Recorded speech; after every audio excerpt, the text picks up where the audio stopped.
여러분 안녕하세요. 이슈톡톡 진행의 김세현입니다. 이슈톡톡 첫 번째 에피소드 어떻게 보셨나요? 두 번째 에피소드도 조원태 목사님과 함께하는 시간으로 꾸며봅니다. 목사님 자리해 주셨는데요. 안녕하세요. 네, 안녕하세요. 네, 목사님 한 주 동안 어떻게 지내셨나요? 목회라고 하는 게 이제 뭐 정신없이 지냈는데요. 네. 글쎄, 오늘이 무슨 요일인지도 잘 모르겠네요. 근데 네. 하여튼 네. 이 이슈톡톡 우리 시청자 여러분들과 만나는 것 기다렸고, 네. 또 우리 사회자님 제가 네. 사모하는 마음으로 기다리고 아유, 지냈습니다. 감사합니다. 목사님. 오늘 너무 이렇게 네. 천사처럼 입고 오셨어요. 아유, 감사합니다. 목사님도 얼굴이 훨씬 지난주보다 더 좋아지신 것 같아요. 아, 그래요? 네. 좋은 일이 있으신가 했네요. 뭐 매일매일 그냥 살아가는 게 감사하면서 네. 행복하게 네. 그렇게 살아가야죠. 그렇군요. 어려운 때니까. 맞아요. 그렇군요. 지난 시간에 목사님께서 네. 희망에 대한 이야기들을 해주시면서 되게 감명을 받았다. 이런 시청자분들도 굉장히 많이 계셨었어요. 정말요? 네, 목사님은 지난 에피소드 소감을 좀 어떠셨어요?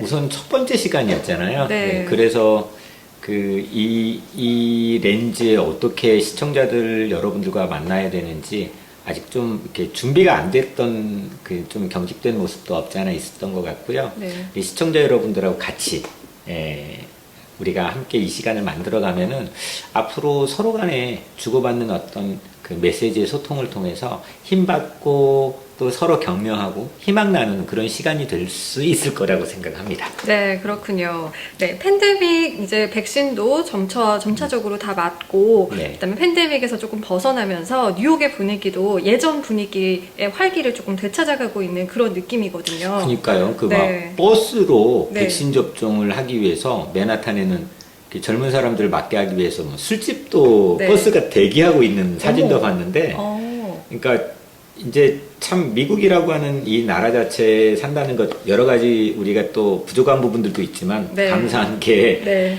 아니 젊은이들 백신을 맞게 하기 위해서 아니, 버스가 술집 앞에 있는 모습 보고 네. 야 그래도 너무 감사하다 막 네. 이런 생각 좀 저는 한 공동체 리더로서 갖게 되더라고요. 그렇군요. 네. 네, 목사님, 근데 이제 팬데믹에서 벗어나면서 교회에 대한 분위기도 굉장히 많이 바뀌었을 것 같은데, 목사님께서 약간 공간이라는 이런 씀을 가지고 하실 말씀이 있으시다고 하셨던 것 같은데. 어떻게 네. 그걸 미리 하셨어요? 네. 아니 이제 팬데믹이 끝나고 점차적으로 사회적으로도 복귀하고 일상적으로도 복귀하지만 이제 교회 입장에서도 교회 현장에 복귀를 하잖아요. 그럼 어떤 변화가 일어날까 생각해 보면 저는 11년 전에 처음 플로리다에서 5년 동안 사역하다가 뉴욕에 왔는데요. 처음 운전해서 뉴욕이라는 공간에 처음 들어오면서 처음부터 너무 큰 충격을 받았어요. 어떤 부분이요? 아니 저는 아들이 넷이거든요. 네. 그때 이제 꼬마들인데 이 애들이 뒤에서 막 소리를 지르고 맨하탄 들어오는데 밤에 네.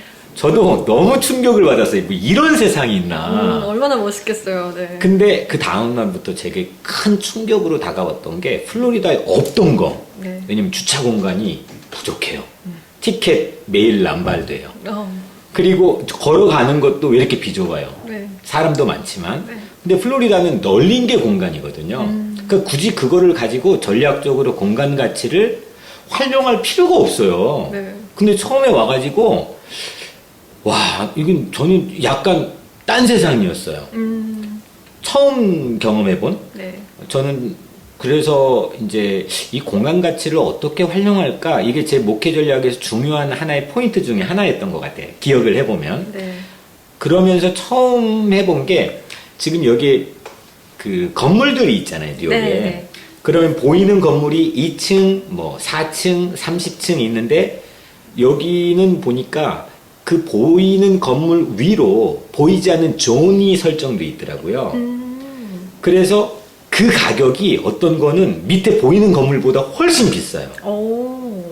그래서 내 건물이 어느 정도의 존까지 허가가 되고 설정이 돼 있는지를 파악하는 거는 매우 중요한 것 같고 네. 또 특별히 보이는 건물 안에서도 그 공간을 어떻게 가치 있게 활용하느냐 전략을 짜는 거는 실제의 돈 이상으로 훨씬 더 중요한 전략이 될 것 같더라고요. 그래서 이제 저는 이제 교회 공간, 특히나 이제 교회 자체 건물을 가지고 있는 공간들이 많이 없기 때문에 네. 감사하게도 우리 교회는 그런 공간이 있어서 이 공간을 다음 세대를 위해 동포사회를 위해 어떻게 활용할까를 많이 고민해 왔어요. 네네. 근데 팬데믹은 어떤 거예요? 그 공간들이 다 유명무실됐잖아요. 그럼요. 네. 아무 필요가 없어졌던 지난 1년 반 동안 기간이었어요.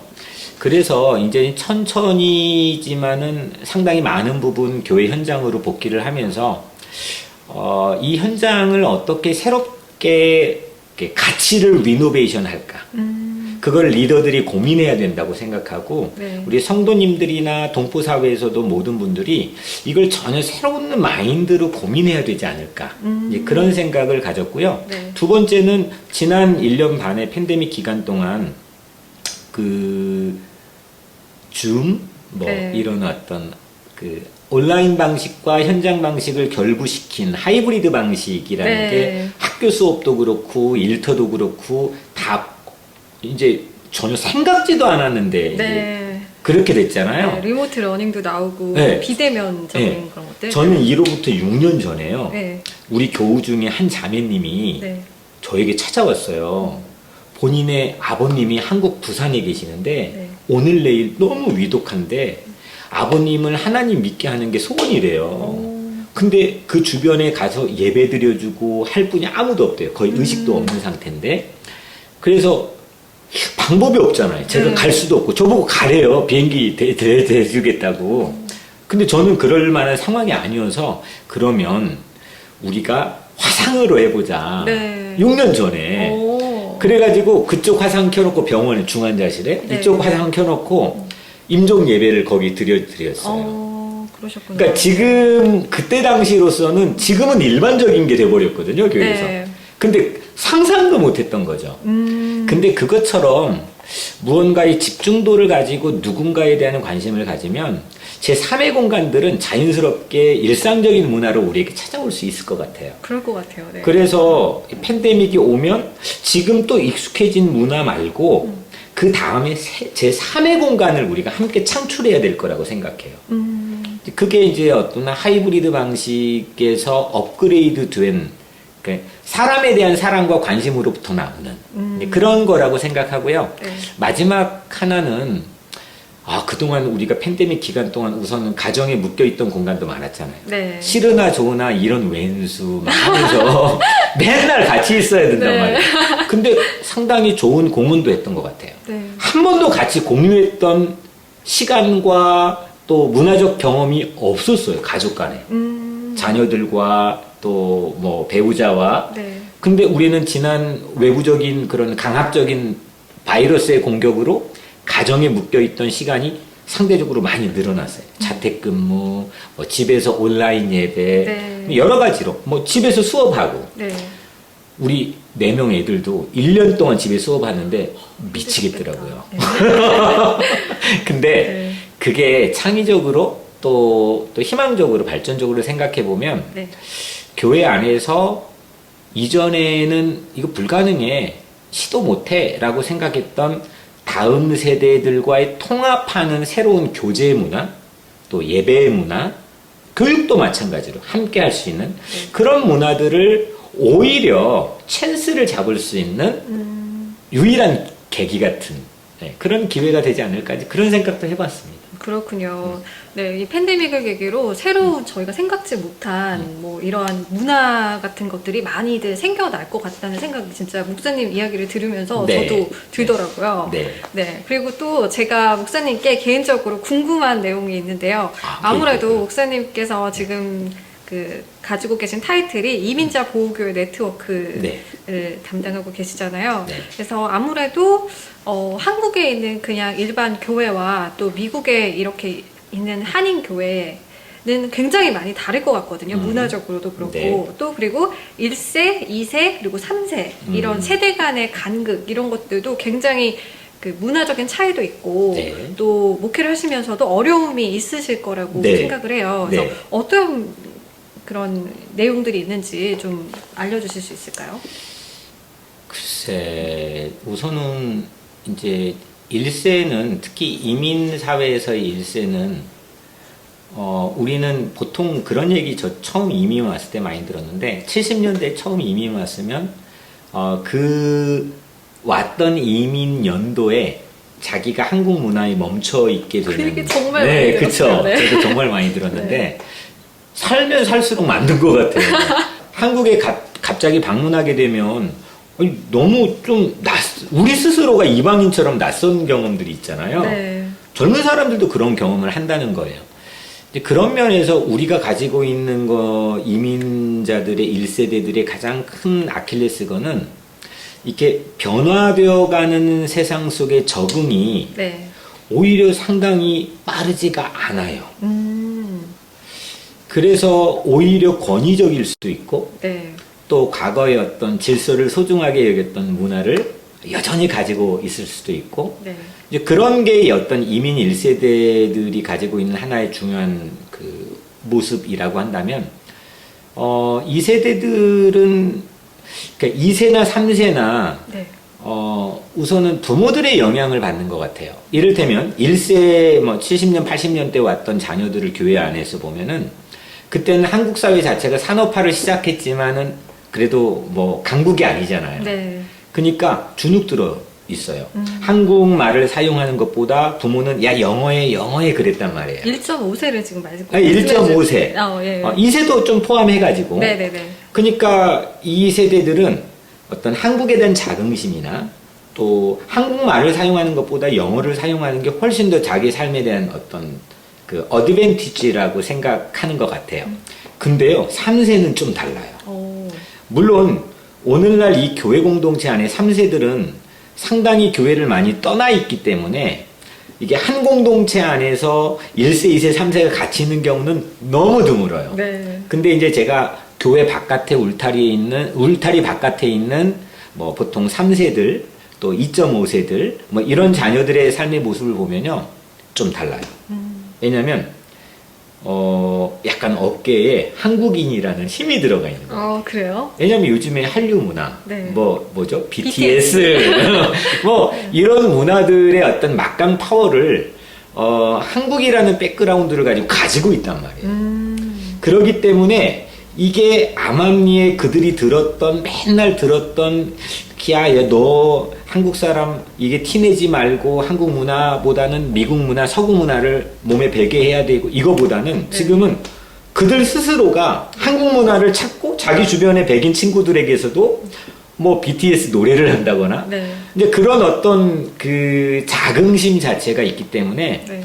오히려 그들 안에서 가면 갈수록 저는 지금 우리가 알지 못하는 다음 세대들의 어떤 막강한 파워가 노출될 수 있을 거라고 저는 기대하고 있어요. 그렇군요. 네. 제가 목사님 이야기를 들으면서 생각나는 영화가 최근에 미나리라는 영화가 굉장히 또 그쵸. 이슈가 됐었잖아요. 네. 목사님께서도 이민 1세대로 오신 거죠? 저는 뭐 온 지는 20년밖에 안 됐지만 그렇지만은 네. 그래도 1세대죠. 그쵸. 왜냐면 저는 네. 한국말이 뭐 훨씬 편한 네. 1세대. 그래서 이민 1세대의 입장에서 실제로 그 영화가 반영하는 그런 것들이 정말 공감되는 부분이 많으셨는지 좀 궁금하거든요. 윤여정 씨가 화투 치는 장면 아주 공감됐어요. 네. 네. 그 여러 가지 문화적으로 네. 그 작가와 감독을 겸했잖아요. 네. 근데 정말 이 포인트들을 잘 잡은 것 같아요. 그 캐릭터들 1세, 2세, 3세가 같이 모여 있잖아요. 네. 그러니까 미나리가 현재 그 소수 인종이 가지고 있는 미국 사회에서의 어떤 그 풍경들, 네. 그리고 갈등들, 또 내면적인 고민들, 또 환경적인 노출된 어려움들, 이거를 잘 잡아가지고 대중에게 전달해 주었던 영화 같아요. 네. 그래서 처음 대중에게 알려지지 않고 출시된 거를 어떻게 봤어요, 저는. 어떻게 보셨어요? 비밀이에요. 봤는데, 네. 이거 대박 나겠더라고요. 그래서 제가 이민자 보호교 모임하다 말고 임원진들에게 이거 보라고. 근데 그때는 사람들에게 알려져 있지가 않았거든요. 네. 근데 역시나 대박 났죠. 네. 굉장히. 저는 그래도 영화는 잘 몰라요. 네. 아, 그렇군요. 네. 이민자 보호교회 네트워크라고 지난 시간에 목사님께서 이렇게 기관에 대한 소개, 활동에 대한 이야기들도 이렇게 해주셨는데 실제로 이렇게 좀 어려움을 겪는 이민자들을 위한 활동 같은 것들을 요즘에 하고 계신 게 있으신가요? 어제 했죠. 네. 어제 그 인종 혐오 범죄 네. 저희가 대응 책자를 그 발간을 했는데요. 네. 시민참여센터와 이민자보호교회가 네. 함께 공동으로 만든 책자예요. 근데 지금 상당히 이것도 이게 제 쪽집게 같이 괜히 자랑하는 것 같은데. 아니요. 네. 이 지금 아시안 인종 혐오 범죄로 상당히 이렇게 미국 사회 자체에 주목을 많이 받고 있잖아요. 네. 근데 2년 전에, 2년 넘었죠. 1년에 한 번씩 이민자 복귀 심포지엄을 하는데 우리가 같이 공동으로 주제를 잡아요. 네. 어떻게 시대의 메시지를 전달할 건가? 현 시대는 어떤 상황인가? 그래서 제가 설교 준비하는 것처럼 같이 모여서 주제를 잡는데 그때 인종차별, 인종혐오 범죄, 인종혐오를 잡았어요. 네. 그때 누구도 얘기하지 않았어요, 잘. 근데 우리 이민자보호교회 변호사님들, 목사님들의 해안과 지혜가 정말 그거는 진짜 이게 우리가 살고 있는 이 컨텍스트, 상황에 대한 또 사람에 대한 사랑에서 오는 거라고 생각하는데 네.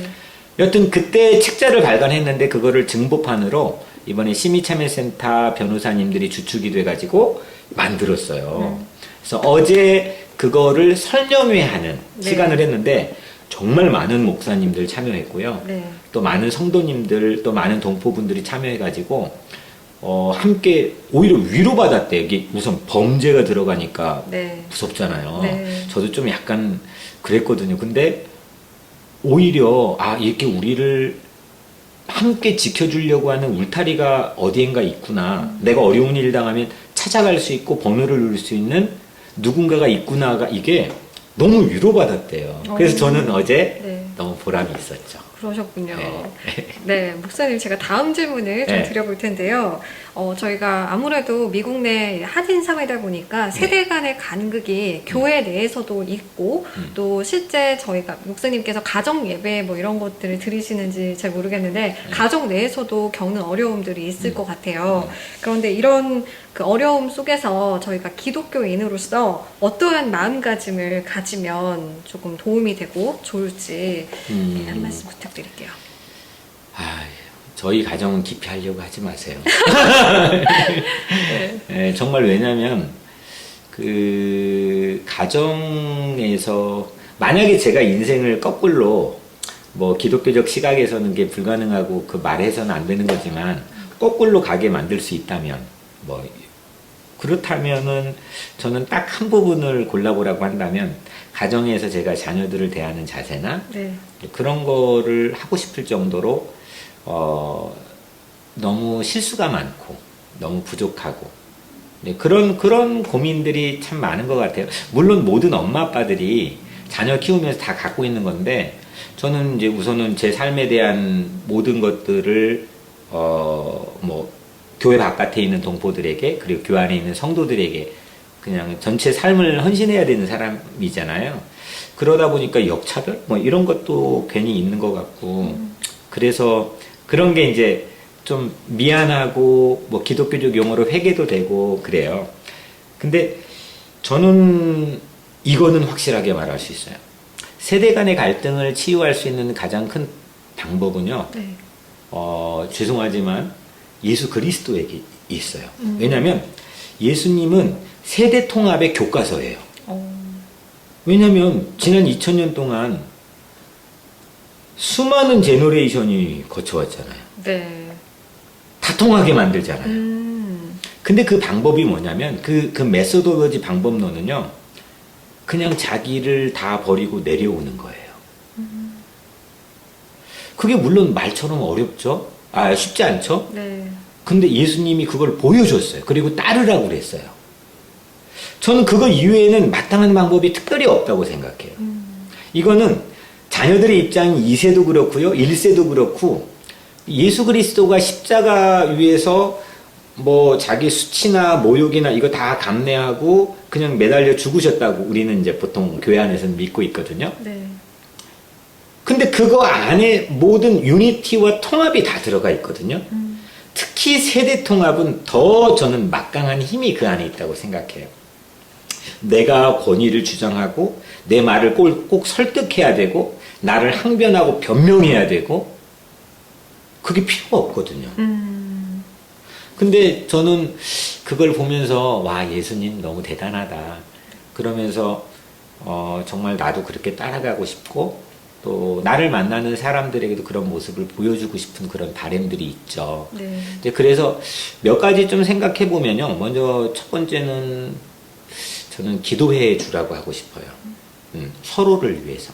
왜냐하면요, 기도가 꼭 크리스찬만을 위한 전유물은 아니라고 생각해요. 네. 기도는요, 저는 가장 큰 그 주엘레라고 하는 독일의 유명한 그 여성 신학자가 말했지만은 기도는 가장 엄청난 사랑의 노동이에요. 제가 기도를 하는 사람이잖아요. 정말 쉽지 않아요. 그리고 한 사람을 위해서 계속 열흘, 한 달, 1년을 한다? 이거 해보세요. 부모도 못해요. 네. 이거는 정말 그 사람을 향해서 작심하고 사랑하지 않으면요. 네. 몸에 배지 않으면 못하는 거예요. 네. 저는 이런 관계를 부모와 자녀 간의 관계에서 회복했으면 좋겠어요. 그리고 이제 또 한 가지가 네. 이제 만약에 갈등이 일어났다. 제가 해본 건데요. 네. 두 번째는 익숙한 그런 환경에서 한 번 정도는 탈피하면 좋을 것 같아요. 특히 자녀들하고. 이게 많은 시간을 가장 내가 너를 위해 헌신한다 하는 것 같지만요. 둘이 데리고 월남국수집 가서 둘이 같이 단둘이 밥 먹어본 적 많지 않을 거예요. 우리 시청자 여러분들도. 해보세요. 전혀 다른 환경이 펼쳐질 뿐만 아니라요. 전혀 다른 대화가 오고 가더라고요. 난 둘째 아들하고 한 번 해봤는데요. 네. 그때 이후로 대화가 늘었어요. 오. 그리고 보케블러리 어휘의 질이 달라졌어요. 그래서 다른 환경으로 의도적으로 네. 아니 뭐 이렇게 바빠요 우리가. 그게 근데 꼭 우리 인생에 꼭 필요한 건가요? 지나고 나면 다 아무것도 아닌 거잖아요. 한번 해보세요. 그리고 이제 제가 마지막으로 한 가지 권해드리고 싶은 건요. 사실은 세대 차이 너무 크다. 야, 네가 내 때 대봐. 맨날 그러잖아요. 그 네. 사람은 20대 때도 자기보다 2살 어린 사람한테 야, 네가 내 나이 대봐. 그런 사람 있잖아요. 그 사람 60대에서도 그래요. 그러니까 늘 그냥 그런 패러다임을 가지고 살아요. 네. 근데요, 이게 넘어설 수 없는 차이를 이미 노정하고 살아가는 사람은요, 늘 그 차이를 가지고 살아가요. 근데 저는 그렇게 생각해요.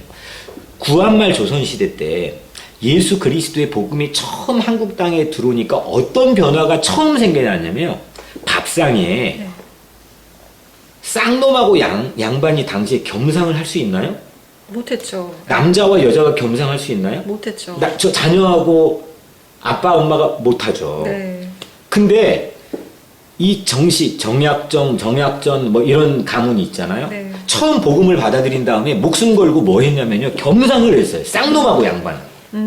계층, 계급, 인종, 성별 이런 차이 갈등을 넘어서는 게 이게 예수라고 하는 건데 네. 아니 교회 안에 그거보다 훨씬 레벨이 낮은 세대 갈등은 못 넘어요? 넘을 수 있지 않아요? 이거 못 넘는다 생각하니까 못 넘는 거죠. 넌 나하고 달라. 도저히 못 넘어 하면 못 넘는 거예요. 네. 근데 남북한의 갈등 관계도 마찬가지. 이거 못 넘어 하면은 우린 통일이나 평화의 노력을 할 필요 없죠. 근데 이거 넘어갈 수 있어! 라고 생각하는 사람만 기도하겠죠. 네. 행동하겠죠. 네. 그래서 저는, 이거 못 넘을 거 없다. 차이는 차이로 받아들이지만 그 차이나 갈등, 우리 넘어갈 수 있다. 너랑 나랑 하나 될 수 있다. 대화 통할 수 있다. 이제 그 마음에 대한 확신을 꼭 우리 시청자 여러분들이 갖기를 바랍니다. 네, 목사님께서 이렇게 또 세대 간의 갈등을 바라보는 시각을 조금 큰 그 구도에서 보는 관점에 대해서도 말씀을 해주시고 또 그 자녀분과 이렇게 개인적인 그런 방법에 대한 팁도 이렇게 공유를 해주셨는데요. 시청자 여러분들께서도 한번 이렇게 시도해 보시면 굉장히 좋은 방법이 되실 것 같고요. 저희가 이러한 주제를 가지고 다음 주에도 한 번 더 조금 깊이 있는 내용들을 조금 더 나눠보면 좋을 것 같아요, 목사님. 땀나요, 근데.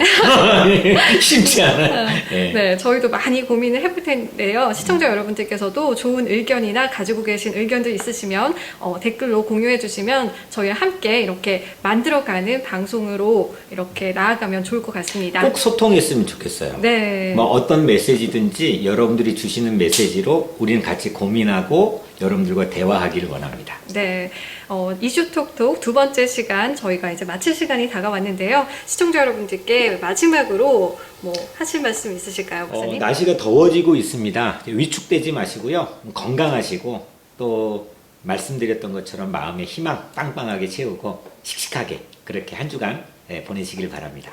네, 이슈 톡톡 두 번째 시간 저희가 준비한 내용은 여기까지고요. 저희는 다음 이 시간에 다시 좋은 내용들로 찾아오도록 하겠습니다. 지금까지 진행의 김세연, 조원태였습니다. 고맙습니다.